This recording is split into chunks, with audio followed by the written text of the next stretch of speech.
Hi friends, welcome to my channel stocks corner. ఇవాళ market updates క్విక్గా discuss చేద్దాం. Check in to the video.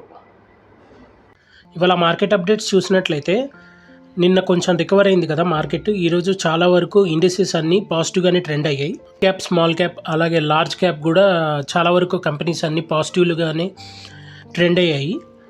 Sensex 631 points పెరిగి 76,532 దగ్గర close అయింది. నిఫ్టీ 50 205 పాయింట్స్ పెరిగి 23,163 దగ్గర క్లోజ్ అయింది. బ్యాంక్ నిఫ్టీ 299 పాయింట్స్ పెరిగి 49,165 దగ్గర క్లోజ్ అయింది.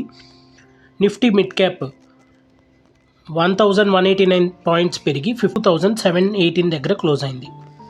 అలాగే నిఫ్టీ ఫార్మా చూసినట్లయితే 367 పాయింట్స్ పెరిగి 21,163 దగ్గర క్లోజ్ అయింది. అలాగే టాప్ గెయినర్స్ కనుక చూసినట్లయితే సీజీ పవర్ 8% పెరిగింది. కేపీఐటీ టెక్నాలజీ 8% పెరిగింది.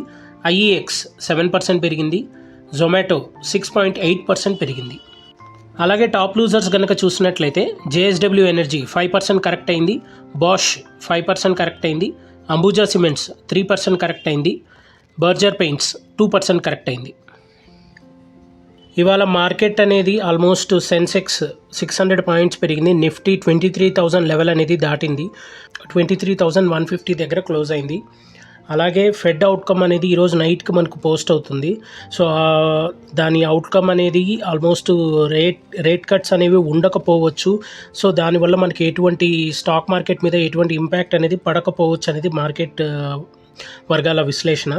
So almost mid cap, small cap కూడా 3% వరకు పెరిగాయి.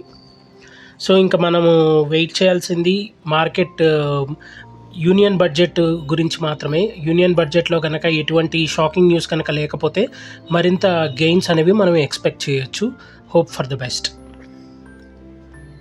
ఇలాంటి డైలీ అప్డేట్స్ కోసం, మార్కెట్ అప్డేట్ గురించి, డైలీ యాక్టివిటీస్ గురించి తెలుసుకోవాలి, నాలెడ్జ్ గెయిన్ చేయాలి అనుకుంటే మన ఛానల్ని సబ్స్క్రైబ్ చేయండి. Stocks corner by Shivanath. Thank you.